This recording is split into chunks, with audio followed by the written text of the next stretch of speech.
Let's start with our assessment of the current status of the war. First, our assessment that there was a continued risk of missile and drone strikes across Ukraine was regrettably accurate. Second, the war of words continues between private military company or PMC Wagner Group's leader Yevgeny Prigozhin and the Kremlin, while an impasse on ammunition delivery continues. Third, we assess that Ukrainian forces have ended their retrograde operation in Bakhmut and continue to opportunistically launch limited offensives on the northern and southern flanks while holding combat-destroyed PMC Wagner units in place. Fourth, we maintain that Ukraine has seized the battlefield initiative in all operational areas. Fifth, in preparation for larger offensive operations, Ukrainian forces continue shaping operations on multiple axes, creating panic and uncertainty among Gauleiters, Russian administrators, and military leaders. Sixth, we've identified shaping activity by the Ukrainian armed forces in 4 locations that could indicate a larger attack is being prepared. Seventh, weather models are now favorable for larger offensive operations with Bezdorija, or mud season, for spring 2023 over. And I think we can retire this assessment.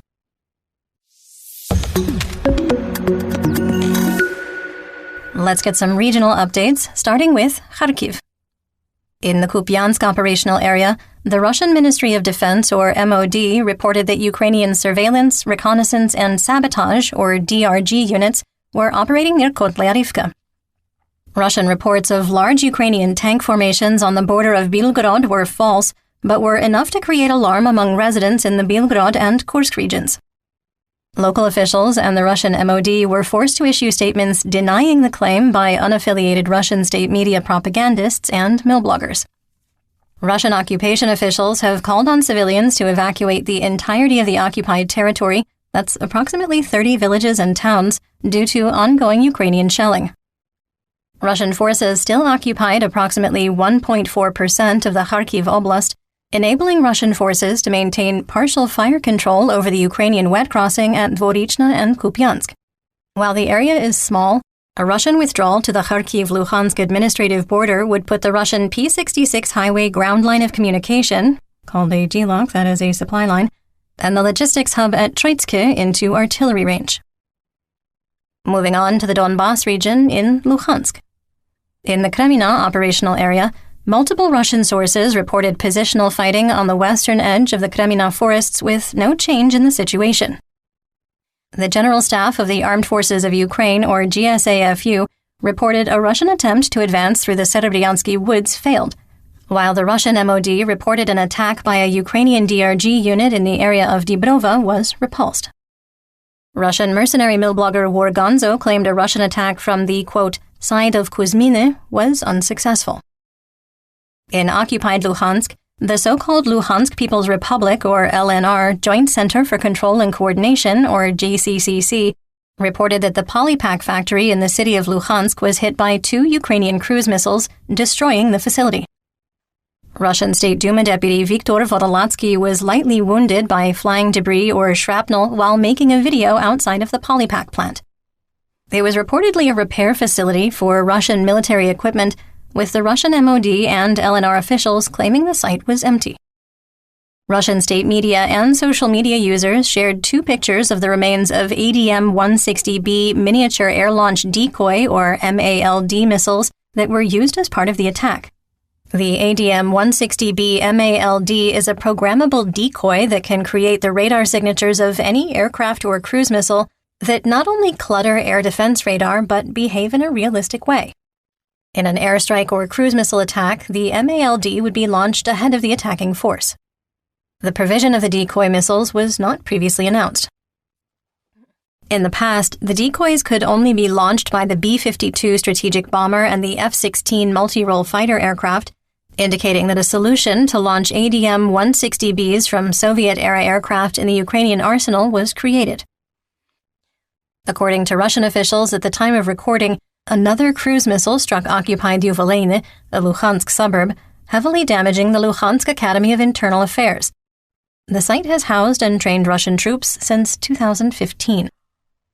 Russian officials shared pictures of missile debris that confirm British-provided Storm Shadow air-to-surface cruise missiles made the strike on May 12th and the morning of May 13th.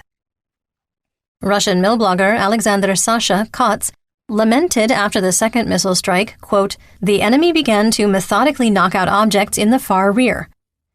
With the advent of new opportunities in Kyiv, the very concept of rear base loses its relevance. Fewer safe storage sites for ammunition, fuel, and lubricants, etc., as well as control points will be available. This must be taken into account now. End quote. In northeast Donetsk, in the Bakhmut operational area, Ukrainian Operational Command East, or OKE, spokesperson Colonel Serhiy Cherevati said in the last 72 hours, Ukrainian forces had liberated 17.3 kilometers of territory. That's 10.8 square miles, or roughly the size of Katy, Texas, if you prefer to measure in units of Texas. In terms of total square kilometers, all Russian gains from March and April have been wiped out. PMC Wagner leader Prigozhin claimed that Wagnerites were shooting fleeing Russian troops, stating, quote, "We spend our ammunition, among other things, to halt the fleeing crowds of Russian army service members," end quote. Russian units that abandoned their positions included the 72nd Brigade, part of the 3rd Army Corps, and the 4th and 374th Motor Rifle Brigades of the 2nd Army Corps of the LNR. Units of the 2nd Army Corps were combat destroyed before being advanced to the forward line of friendly troops, or FLOT, and the 3rd Army Corps, originally formed from volunteers in August 2022, has been reconstituted by Mobix at least once. The use of low-quality, poorly trained and equipped forces in areas critical for Russian military success points to our prior assessment that Russian airborne or VDV forces use weaker troops to absorb attacks and indicates that there is a critical shortage of personnel in the Russian Federation Armed Forces.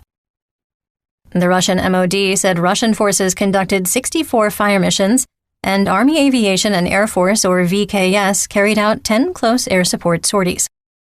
In northwest Bakhmut, PMC Wagner reported that Ukrainian forces pushed elements of the Russian 200th Separate Guards Motor Rifle Brigade out of defensive positions between Orikhovo-Vasylivka and Hriorivka.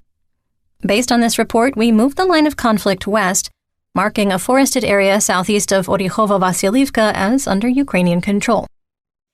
A geolocated video near Hriorivka showed a Ukrainian tank driving up to a Russian defensive position like it was just out running some errands and firing at point-blank range at those Russian defensive positions, with a Ukrainian infantry fighting vehicle with dismounts providing light infantry support and cover fire. Wagner also reported that Ukrainian forces advanced along the east bank of the Berhivsky Reservoir in the direction of Berhivka, coming to within 2.5 kilometers of the Russian H-3G lock at Paraskovievka, and driving a wedge between Bohdanivka and Yahidne. PMC Wagner later claimed that a Ukrainian attack on the settlement of Berhivka was unsuccessful. The Russian MOD initially denied any Ukrainian advance, writing, quote, "All attacks by units of the armed forces of Ukraine are reflected. No breakthroughs in the defense of the Russian troops were allowed," end quote. The claim was appropriately derided by PMC Wagner and many Russian mill bloggers, forcing the Russian MOD to update their claim, stating that a planned withdrawal was made to, quote, "more strategic locations." Wagner denied the updated claim by the Kremlin as well, correctly reporting that Ukrainian forces now occupy the dominant heights by the reservoir with an 80-meter elevation advantage. The Ukrainian T-506 highway G-lock through Hromova has been opened up due to the Ukrainian offensive and the capture of the high ground north of the road. In northern Bakhmut, PMC Wagner claims their forces were able to advance along Medvedeva, Tolbukhina, and Levchenko streets from the post office in the direction of the T-506 highway and the Children's Hospital. A geolocated video showed the northern region of Bakhmut was heavily shelled and on fire. We cannot, however, verify if Russian or Ukrainian troops occupy the area. In west central and southern Bakhmut, Ukrainian forces made marginal gains between the industrial college and the medical school. Otherwise, there was no change in the situation, with the T-504 highway G-lock at the intersection where the MiG-17 statue was released from partial fire control by Russian forces. South of Ivanivsky, Ukrainian forces made small gains in the direction of Klishchiivka, with PMC Wagner moving mercenaries to the line of conflict in an attempt to stop the Ukrainian advance. In the Klishivka operational direction, PMC Wagner continued attempts to restore lost positions on the west bank of the Seversky Donets Donbas Canal east of Stupochki without success.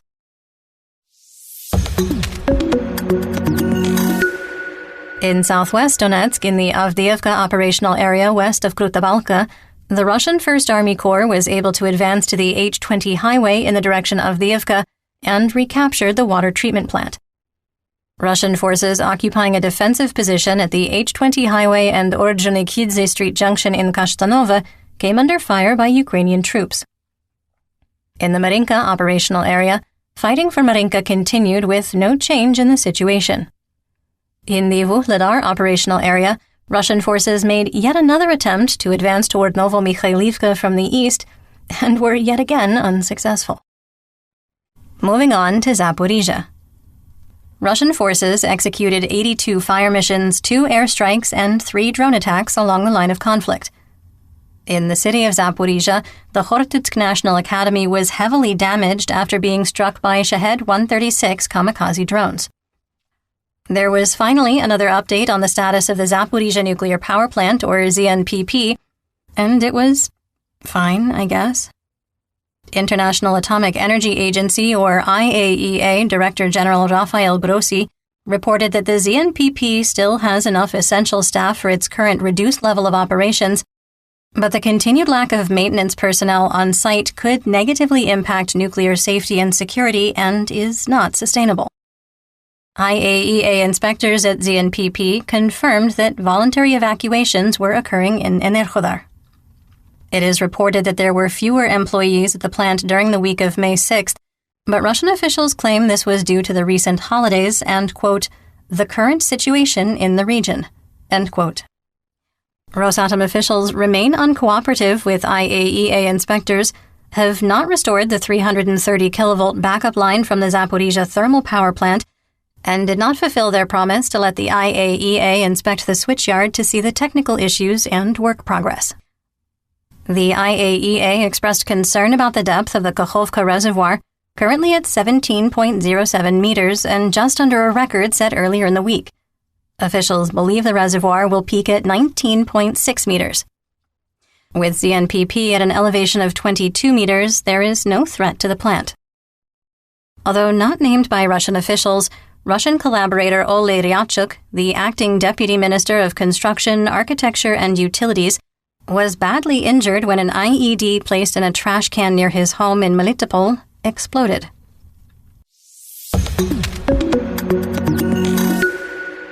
In the Black Sea, Crimea, Mykolaiv, and Odessa region, Operational Command South, or OKS, reported that the Black Sea Fleet has 12 vessels on patrol, including 1 frigate and 1 Kilo-class submarine capable of launching up to 12 caliber cruise missiles in total.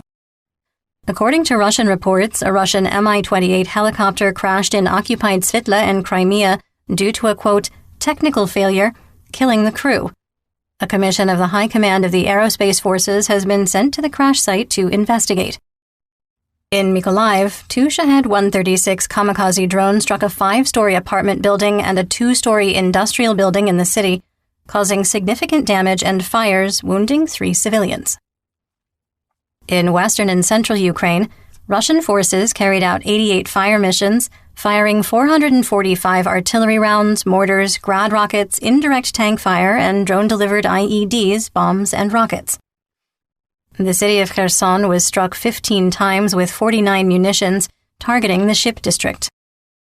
In the Ukrainian-controlled portion of the Kakhovka Rayon, 2 women were killed when a projectile struck their home and a 3rd was wounded. Bilozerka was hit by artillery fire, destroying the city council building. In Dnipropetrovsk, Russian forces shelled Nikopol and Marhanets, injuring 2 and damaging houses, a church, a warehouse building, a retail store, farm buildings, and the electrical grid. Shahed 136 drones struck the city of Khmelnytsky, causing a massive explosion that broke windows and blew out doors over a kilometer away. We do link to a video of it in our full situation report on Patreon. It really truly is an enormous explosion. Ukrainian officials are reporting 11 wounded, with the number expected to increase significantly. Alexander Simchyshin, mayor of Khmelnytsky, reported that hundreds of buildings are damaged, including high-rise apartments, homes, schools, hospitals, industrial and administrative buildings. We can't determine if the blast was caused by a large ammunition depot being hit, but our initial analysis of the available videos, which are admittedly short and of low quality, is not supportive of rocket-based ammunition cooking off.